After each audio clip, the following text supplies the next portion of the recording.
Saludos, qué gusto darles la bienvenida a una sesión más de la asignatura Historia Tercer Grado. Soy el profesor Alejandro Sevilla y espero que en estos días estén aprovechando la oportunidad de estudiar en esta modalidad a través de Aprende en Casa. Recuerden mantener la sana distancia, lavarse las manos con agua y jabón durante 20 segundos, varias veces al día, y usar el cubrebocas de manera correcta. Al cuidarnos a nosotros mismos, cuidamos a los demás. El propósito que guiará esta sesión es reflexionar sobre el impacto de la transición democrática y la necesidad de promover la participación ciudadana. Antes de iniciar, les recuerdo que es importante que participen en las actividades planteadas a lo largo de la sesión. También les invito a tener cerca su libro de texto, cuaderno u hojas blancas y de colores, pegamento, lápiz o bolígrafo y colores para registrar las ideas principales, así como dudas y reflexiones para que posteriormente puedan compartir los avances con su familia. ¿Listos? ¡Comenzamos! Relacionado con el tema de hoy, en nuestra sección Leer para conocer, les compartiré un fragmento del discurso de toma de posesión de Vicente Fox Quesada como presidente de los Estados Unidos mexicanos, pronunciado el 1 de diciembre del año 2000. Dice así: las mexicanas y los mexicanos demostramos en las pasadas elecciones nuestra voluntad y decisión de fincar, sobre bases democráticas, los nuevos cimientos de la nación en el siglo XXI. Este cambio democrático que entró en su fase decisiva el 2 de julio es resultado de un largo afán colectivo. Se gestó durante varias décadas con el sacrificio y la entrega de muchos y muchas mexicanas excepcionales, que lucharon en distintas trincheras para hacer posible lo que ahora vivimos. Evoco con devota emoción a don Francisco I. Madero. Su sacrificio en pos de la democracia no fue en vano. Hoy, al cierre de una etapa histórica marcada por el autoritarismo, su figura se levanta de nuevo como un hito que marca el rumbo que nunca debió abandonarse. Rindo homenaje a los hombres y mujeres que fundaron organizaciones y partidos políticos, a los que, por encima del triunfo personal, creyeron y enseñaron a creer en el triunfo de un México democrático, a quienes hicieron de cada esquina una tribuna hasta obtener este triunfo para la democracia. Pienso en José Vasconcelos, en Manuel Gómez Morín, en Vicente Lombardo Toledano, en Valentín Campa, en José Revueltas, en Manuel Cloutier, en Salvador Nava, en Luis Donaldo Colosio, en Heberto Castillo y en Carlos Castillo Peraza, entre otros muchos hombres y mujeres de este país. En esta nueva época de ejercicio democrático, el presidente propone y el Congreso dispone. Esa es la nueva realidad del poder en México. El presidencialismo tradicional impuso por muchos años su monólogo. Ahora más que nunca, gobernar es dialogar. La fuerza de la nación no puede venir ya de un solo punto de vista, de un solo partido o de una sola filosofía. El origen de muchos de nuestros males se encuentra en una concentración excesiva de poder. La reforma del Estado deberá garantizar el fortalecimiento de un ejercicio del poder cada vez más equilibrado y democrático. La alternancia no va a cerrar por sí sola el proceso de transición. Invito a todos cuantos tienen competencia para conducir la reforma del Estado a que juntos propongamos al país las iniciativas necesarias para un cambio sustantivo de régimen político. Procedamos con sensatez y valentía a demoler todo vestigio de autoritarismo y a edificar una genuina democracia. No basta votar y luego abandonar la participación política. La responsabilidad no excluye a nadie. Al contrario, el cambio verdadero, profundo y radical vendrá de todos o no vendrá. Hagamos a un lado el pesimismo y la apatía. Seamos optimistas sin dejar de tener los pies sobre la tierra. Con realismo y alegría construyamos el porvenir. Día a día convirtamos nuestro presente, el nuestro, el de nuestras familias, en un mejor futuro para todos y para todas. Hasta aquí la lectura. ¿A cuáles de los personajes que hemos estudiado a lo largo de estas sesiones evocó Fox en su discurso? ¿Por qué creen que así lo hizo? ¿Qué dice sobre la importancia de la participación ciudadana? La transición a la democracia es una expresión que refiere al paso de un sistema político unipartidista, corporativo y autoritario a uno pluripartidista, competitivo e institucional. Se considera la reforma electoral de 1977 como el acontecimiento que corona un largo proceso de reclamos, reivindicaciones y movilizaciones en favor del reconocimiento de la diversidad de las fuerzas políticas, la auténtica competencia electoral y la separación entre los órganos electorales y el gobierno. Esta transición ha sido un largo proceso hasta que el Partido Revolucionario Institucional, PRI, comenzara a reconocer los triunfos electorales de las diversas fuerzas políticas en los años 80 y 90. Fue hasta la elección federal del año 2000 cuando por primera vez reconoció la pérdida de la presidencia de la República, consolidándose así una cultura de alternancia electoral, la cual no ha estado libre de tensiones, amenazas, retrocesos o conflictos. Antes de comentar la trayectoria histórica en donde se fue fraguando esta transición en el sistema político mexicano, conviene identificar algunas causas que posibilitaron su implementación en el país. Veamos y escuchemos la primera parte de la entrevista a José Woldenberg, politólogo y exconsejero presidente del Instituto Federal Electoral.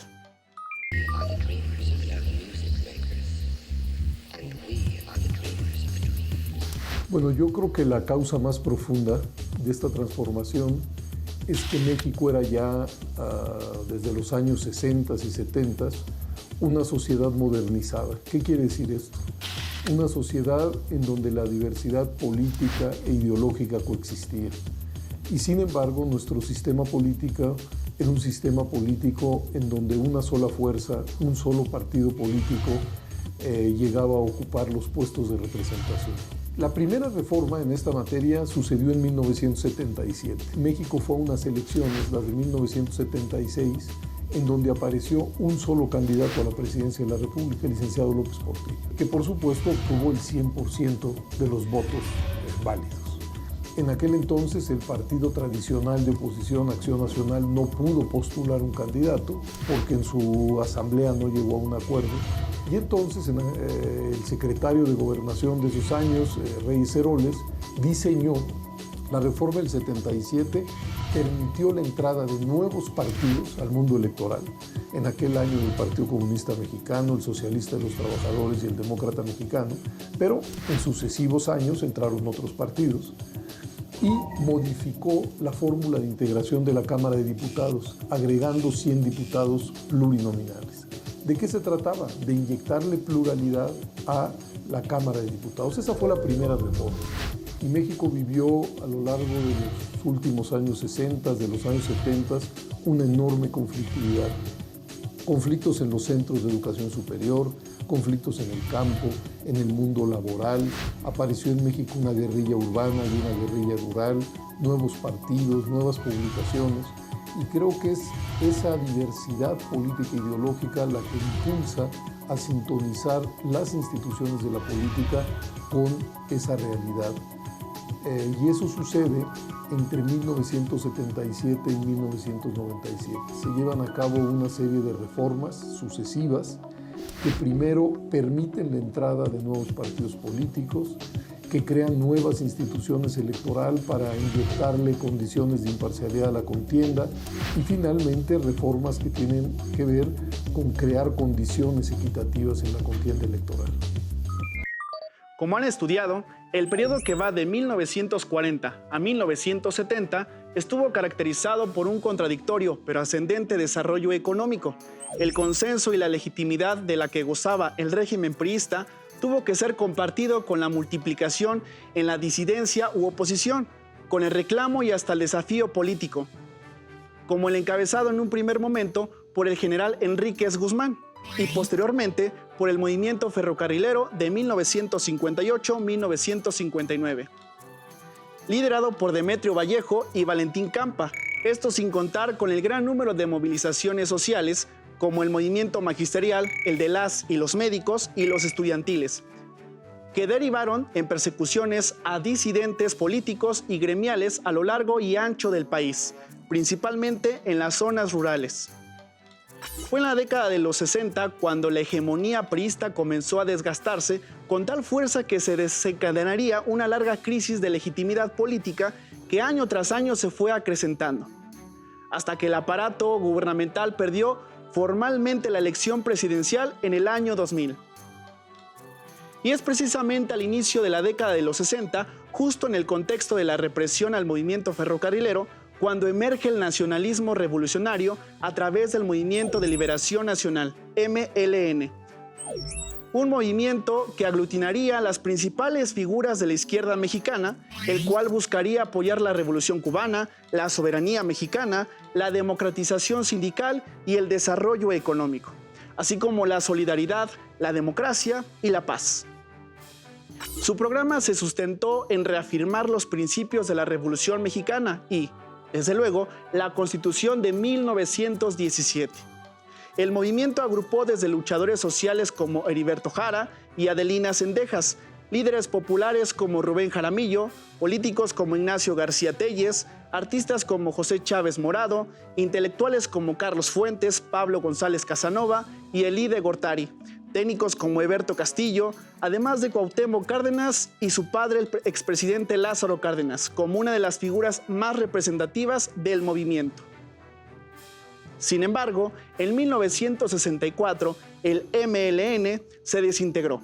De acuerdo con la periodista Laura Castellanos, la razón fue que el Movimiento de Liberación Nacional, impulsado por Cárdenas, decidió que no lanzaría ningún candidato, argumentando su carácter civil y la falta de condiciones para una verdadera lucha electoral, lo que provocó serias rupturas en su interior, particularmente entre el general Cárdenas y Vicente Lombardo Toledano.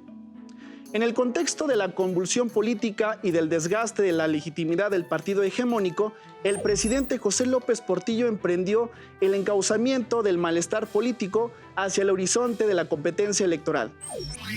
Se trataba además de que la participación política y ciudadana en los procesos electorales dotara de una legitimidad que el régimen había estado perdiendo dramáticamente desde finales de los años 60. No obstante, es importante destacar que esta apertura no solo fue fruto de las decisiones del régimen, sino que también fue una conquista democrática de numerosos sectores de la ciudadanía y sus respectivas disidencias, liderazgos, organizaciones populares, movimientos gremiales, organizaciones civiles y religiosas, y hasta organizaciones guerrilleras, clandestinas, que desde mediados de los años 60 estuvieron planteando, con sus respectivas diferencias, la desaparición del centralismo, el autoritarismo, el corporativismo, el verticalismo político, así como también el abatimiento de la pobreza, la desigualdad y la dependencia respecto al país vecino del norte, configurando, de este modo, el génesis de una nueva cultura política mexicana. Fue así como a finales de 1977 se aprobó la Ley Federal de Organizaciones Políticas y Procesos Electorales, la cual consistió en la entrega de registro a fuerzas políticas que permanecían en la clandestinidad, la posibilidad de establecer coaliciones políticas, el acceso a tiempos oficiales en radio y televisión y la aparición de la representación proporcional, la cual se tradujo en la repartición de 100 escaños entre los partidos, según el porcentaje nacional de sufragios que obtuviesen, independientemente de si hubiesen ganado o no, los distritos electorales. En consecuencia, algunos partidos políticos de izquierda obtuvieron su registro, tales como el Partido Mexicano de los Trabajadores, PMT, el Partido Revolucionario de los Trabajadores, PRT, y el histórico Partido Comunista Mexicano, PCM. A la postre, esta diversidad partidaria derivaría en la fundación en 1981 del Partido Socialista Unificado de México, PSUM, y, posteriormente, en 1987, el Partido Mexicano Socialista, PMS, partido que acompañó la candidatura a la presidencia de Cuauhtémoc Cárdenas Solórzano en 1988, y posteriormente se dio su registro para la fundación de uno de los partidos políticos de izquierda de la historia reciente de México, el Partido de la Revolución Democrática, PRD.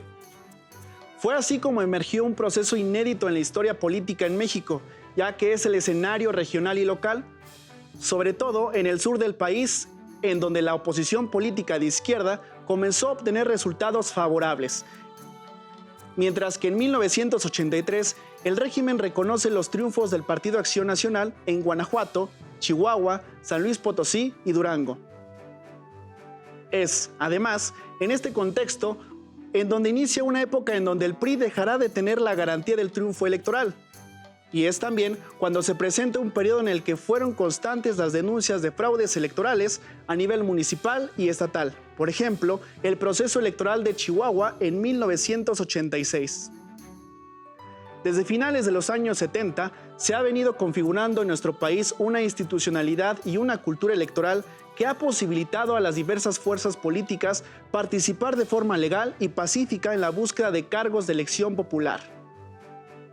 La transición a la democracia ha mostrado cómo el sistema político mexicano abandonó un sistema político que estaba constituido por un régimen unipartidista, caracterizado por un sistema presidencialista y por una cultura política en donde no existía la competencia electoral entre las distintas fuerzas políticas. Por lo tanto, en el presente existe el clima político perfecto para que nuestro país cumpla con los 3 requisitos adscritos a todo significado de democracia. 1. La consolidación de un régimen político en donde sea una norma la deliberación, la representación política, la solución pacífica de los conflictos, el respeto del Estado de Derecho y el respeto de las instituciones encargadas en darle validez a dicho marco jurídico. 2. La consolidación de un régimen político en el que la participación del pueblo no solo se da a través de los calendarios electorales, sino también a través de diversos mecanismos de deliberación colectiva, como los referéndums, las consultas y las movilizaciones ciudadanas. Y 3. La consolidación de un modelo económico en el que la ciudadanía sea fundamento de toda actividad productiva, de todo comercio y de la distribución equitativa de la riqueza. En ese sentido, escuchemos la segunda parte de la entrevista a José Woltenberg sobre la necesidad de promover la participación ciudadana en la actualidad.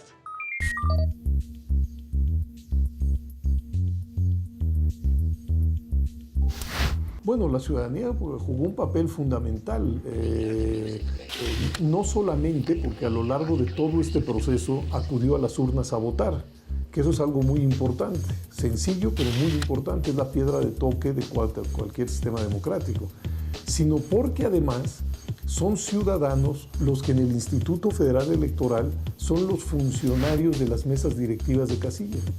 Pero ya en términos más generales, este proceso de transición democrática también estuvo acompañado de la emergencia de un número muy grande de agrupaciones no gubernamentales en muchos terrenos. Tenemos hoy en México ONGs pues, que luchan por la vigencia de los derechos humanos o por los recursos naturales o organizaciones feministas o gays, es decir, además de las añejas organizaciones de la sociedad como sindicatos, agrupaciones agrarias, agrupaciones empresariales. Y yo creo que esta trama también tuvo un jalón en su construcción durante los años 70, 80 y 90. Y bueno, pues son ciudadanos también los que generan el contexto de exigencia a los partidos a través de las organizaciones de observadores electorales.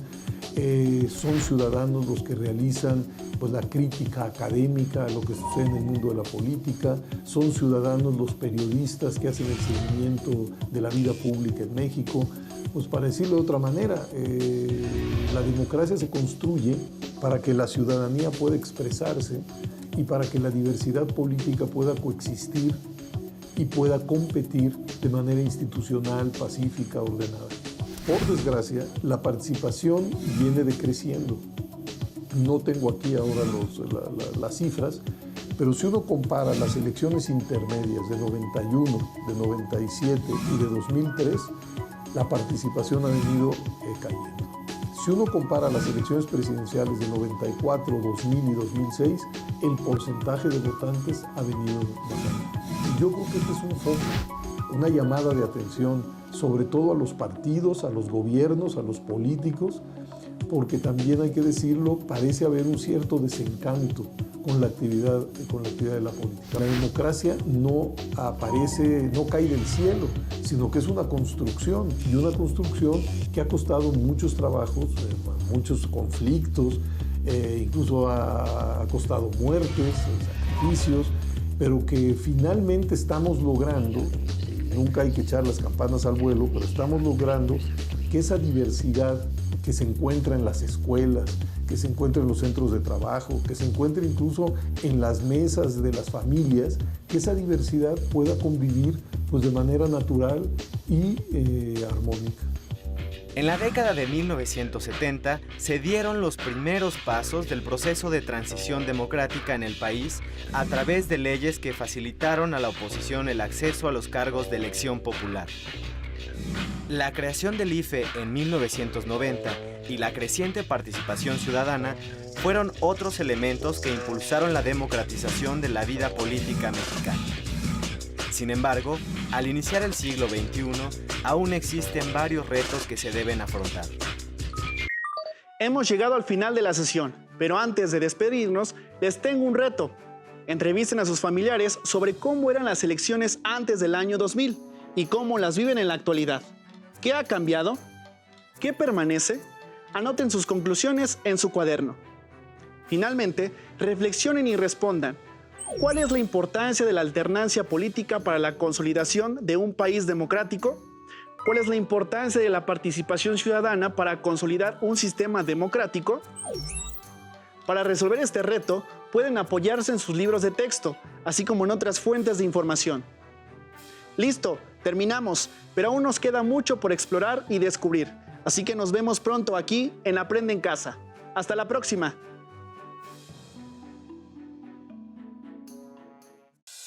Si tienes dudas o necesitas ayuda, llama al Centro de Apoyo Pedagógico a Distancia.